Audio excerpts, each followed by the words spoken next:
Hello, students. Welcome back to your history class. I am Mrs. Jenny Shah, and we are doing the last chapter, Paths to Modernization. Now we are looking into how China came towards modernization. So, you all know that the Japanese government invaded China in 1937, and the Kuomintang it retreated, and this led to a long and exhausting war which weakened China. Okay, so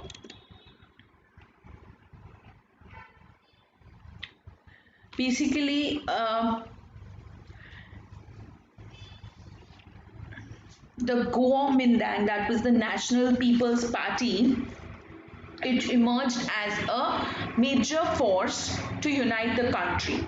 Okay, so Sun Yat-sen he became the basis of the political philosophy. Okay, and Sun Yat-sen he identified four basic needs, that was clothing, food, housing, and transportation. Now, after his death, after his death, Chiang Kai-shek, that is, he emerged as the leader of the Kuomintang. Kuomintang is the National People's Party. What did he do? He launched a military campaign because he wanted to control the warlords and he wanted to eliminate the communists. Okay, so he started to advocate a secular and rational, this worldly Confucianism.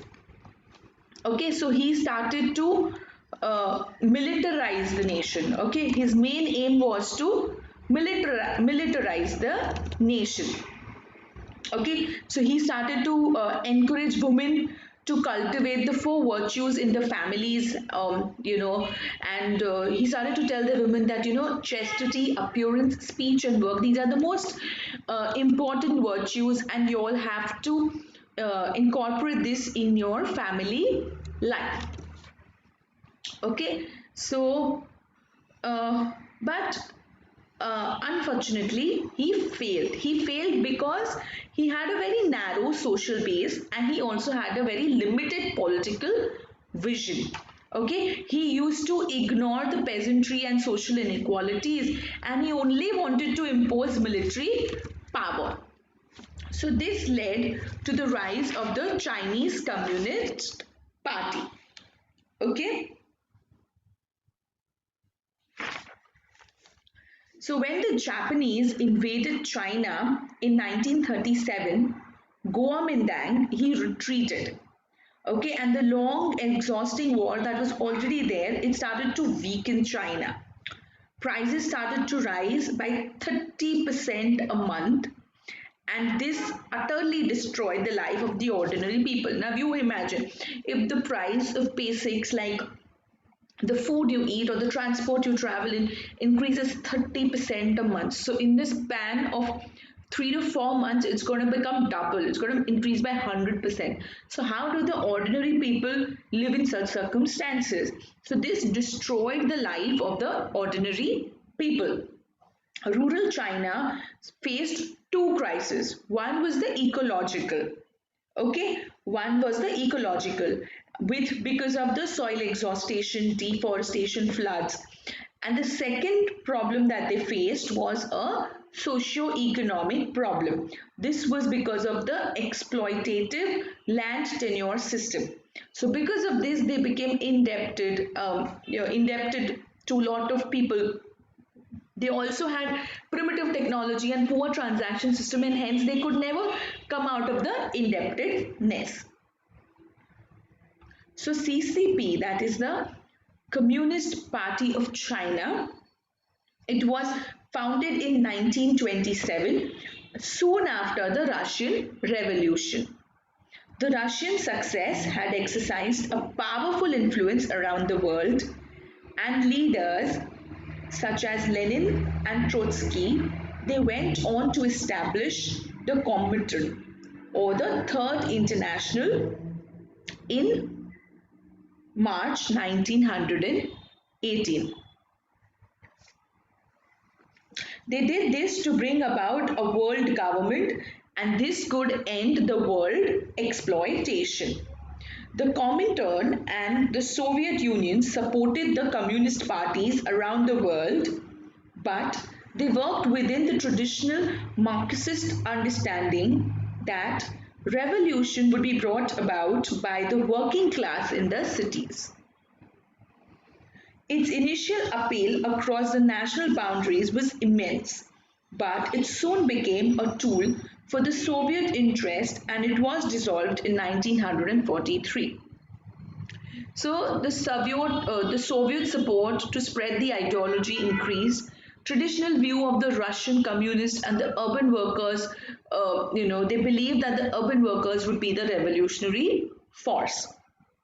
Radical change by Mao Zedong, who was the prominent leader of CCP, he took a different path by basing his revolutionary program on the peasantry. Peasantry were the farmers, the poor people. And his success made the CCP a powerful political force that ultimately won the Kuomintang. Okay, so after this tool was dissolved, Mao Zedong he emerged as a major CCP leader and he took a different path by basing his program, his revolutionary program on the peasants. And his success made a powerful political force that finally made Kuomintang won. Because of him, Kuomintang won. Mao Zedong's radical approach can be seen in Jiangxi, in the mountains, where they camped from 1928 to 1934 just to be secured from the Kuomintang attacks. A strong peasants' council was organized and was united through confiscation and redistribution of the land. Mao, unlike the leaders, he stressed on the need for an independent government and an independent army. He had become aware of the women's problems and he supported the emergence of Rural Women's Association. He promulgated a new marriage law that would forbade the arranged marriages and it would stop the sale of marriage contracts and simplify divorce. The Kuomintang blockade of the Communist Soviet forced parties it forced the Soviet party to seek another base. This led them to what came to be known as the Long March. The Long March is basically 6,000 grueling and difficult miles to Shanghai. Here, in their new base in Yan'an, they further developed their program to end the warlordism, carry out land reforms, and fight foreign imperialism. This won them a strong social base. In the difficult years of the war, the communists and the Kuomintang worked together. But after the end of the war, the communists established themselves in a power and the Kuomintang were defeated.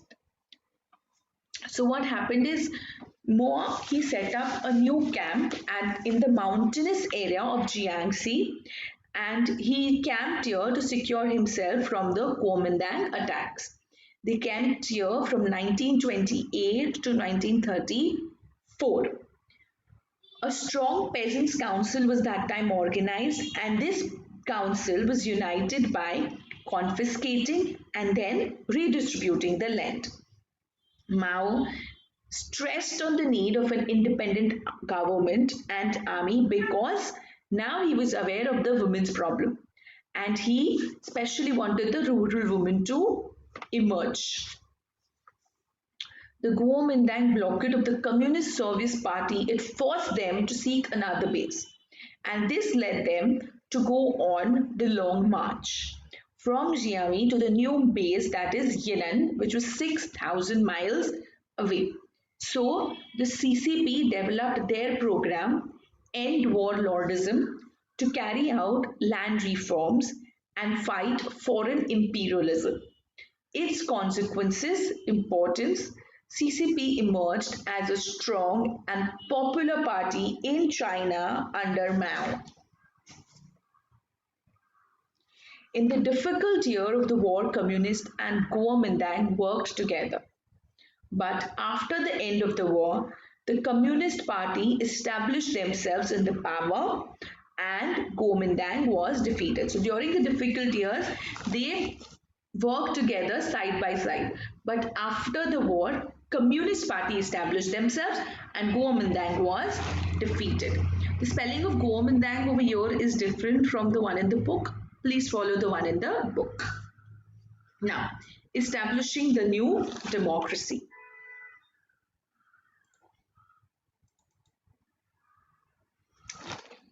The People's Republic of China government was established in 1949. It was based on the principles of the new democracy, which was an alliance of all social classes, unlike the dictatorship of the proletariat that the Soviet Union said it had established. Critical areas of the economy were put under government control, and private enterprises and private ownership of land were gradually, slowly ended.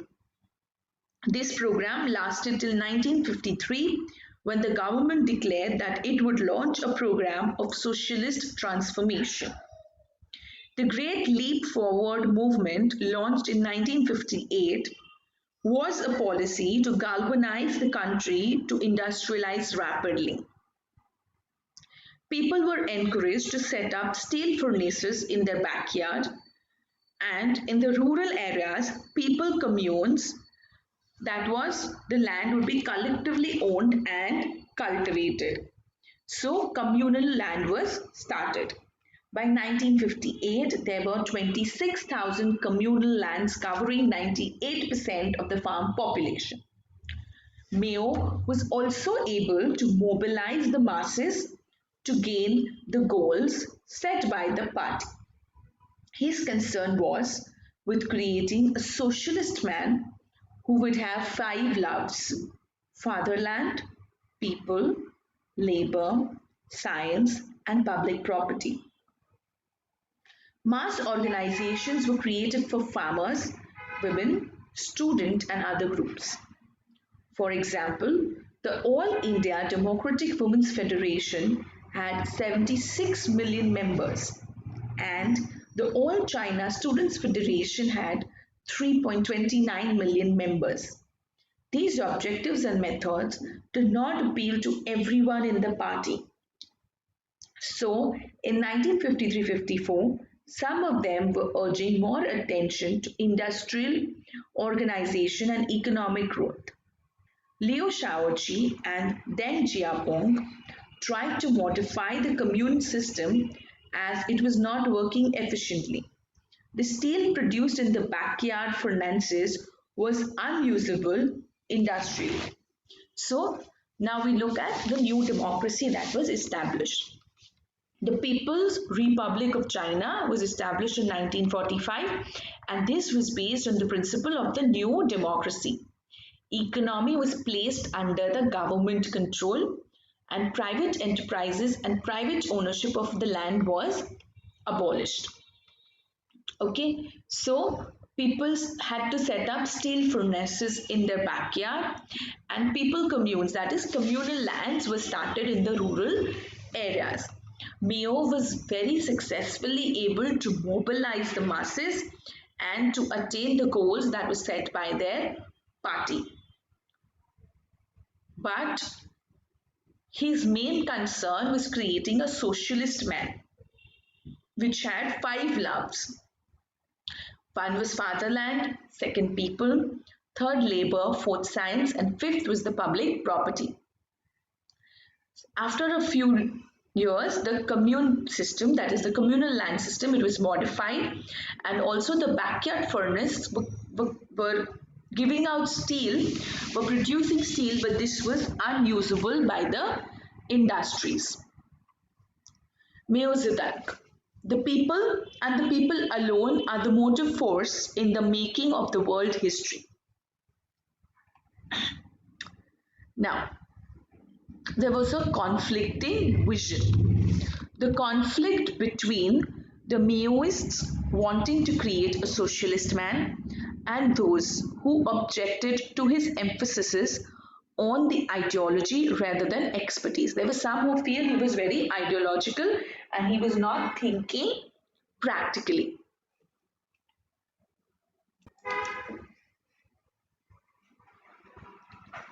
And this led to Mao launching the Great Proletarian Cultural Revolution to counter his critics. The Red Guards, mainly the students and the army, they were used to campaign against the old culture, old customs, and old habits. Students and professionals were sent to the countryside to learn from the masses. Ideology was more important than having professional knowledge. Denunciations and slogans were replaced by rational debates. The Cultural Revolution began a period of turmoil. It weakened the party and severely disrupted the economy and educational system. From late 1960s, the tide began to turn, and in 1975, the party once again laid great emphasis on social discipline and the need to build an industrial economy so that China could become a power before the end of the country. The Cultural Revolution was slowly followed by a process of political maneuvering. Deng Xiaoping kept party control strong while introducing a socialist market economy. In 1978, the party declared its goal as four modernizations: to develop science, industry, agriculture, and defense. Debate was allowed as long as the party was not questioned. In this new and liberated climate,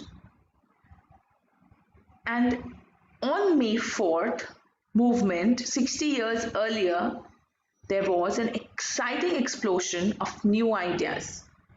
So on 5th December 1978, a wall poster, the fifth modernization, proclaimed that without democracy, the other modernizations would come to nothing. It went on to criticize the CCP for not solving the problems of poverty or ending sexual exploitation, even citing cases of such abuse from within the party.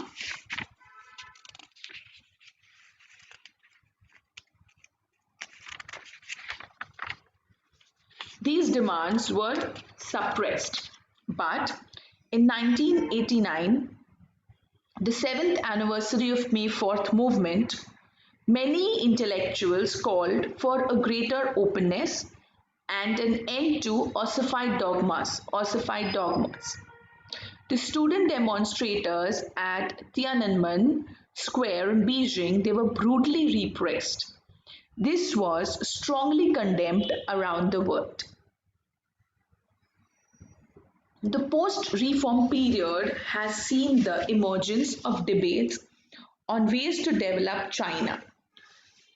The dominant view supported by the party is based on strong political control, economic liberation, and integration into the world market. So Deng Xiaoping kept party control strong while introducing a socialist market economy, and the party declared its four goals as four modernizations: science, industry, agriculture, and defense. And the fifth modernization was later proclaimed as democracy. In 1989, many intellectuals called for greater openness and make an end to ossified dogmas. Student demonstrators at Tiananmen Square in Beijing, they were brutally repressed. The post-reform period saw the emergence of debates on ways to develop China. This is a growing revival of traditional ideas of Confucianism. China can build a modern society following its own traditions rather than simply going to the West. Now we talk about Taiwan.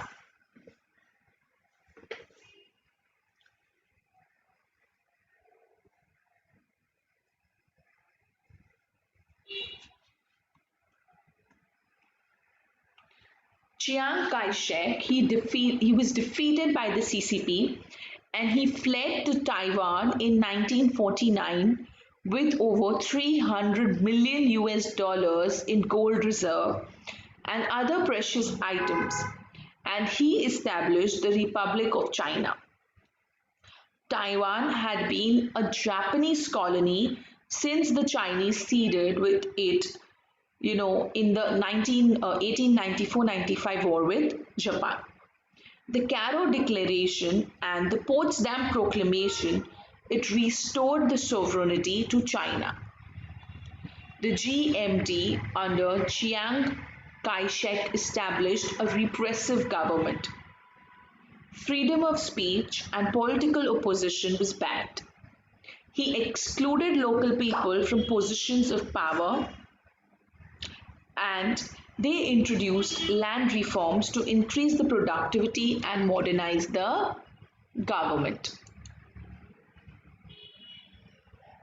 The death of Chiang Kai-shek in 1975, it marked the transformation of Taiwan into a democracy. Martial law lifted in 1987, free elections were brought the local Taiwanese to power. The reunification with China remains a major issue, and a semi-autonomous Taiwan may be acceptable to China. So there were two roads to modernization.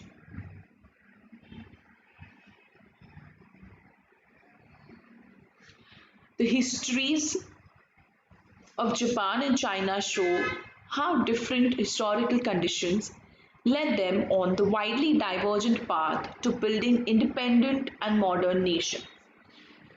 Japan was successful in retaining its independence and using traditional skills and practices in new ways. In China, we saw a rejection of traditions and a search for ways to build national unity and strength. The CCP has now carried out market reforms and it has been successful in making China economically powerful, but its political system continues to be tightly controlled.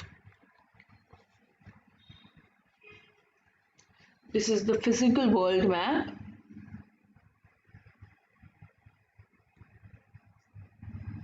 This is the political world map.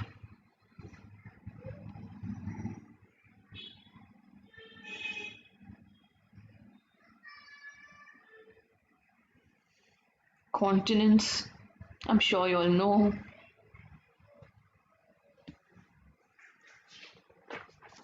So there were two parts to modernization that we have learned in this chapter.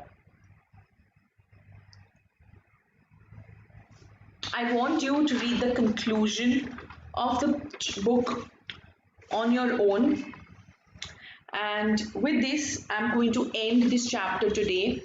Remember, I had given you all a project in the first term. I need 20 pages of that project. It has to be done on some decorative paper, lots of interactive pictures, sparkly headings. If you want flaps, pull outs, you can do whatever you require, but you have to make it very, very interesting. 20 pages. I had asked you all in the beginning to make subtopics, make sure you all have enough. It's a 20-page project. That is the first 10 pages I have taken in the first term. Now I will be taking the entire project together, and this project you will require to submit it physically in school. If not, no, whenever you all will come to school, we will collect it and this will be graded, and a part of it will be included in your next year. So please take care and do it correctly. Please finish this work. The submissions of this is in the second week of February. You will get a timetable and you will have to upload a PDF and a video both. So please complete this project, whichever topic you had taken, 20 pages, lovely cover page, index, acknowledgement, and all your subtopics, and ending it with a conclusion and a bibliography. I will send across a message containing all these details. This is just a heads up to you so that you can be prepared. With this, children, I end today's class. Stay home, stay safe, take care, keep learning. Thank you.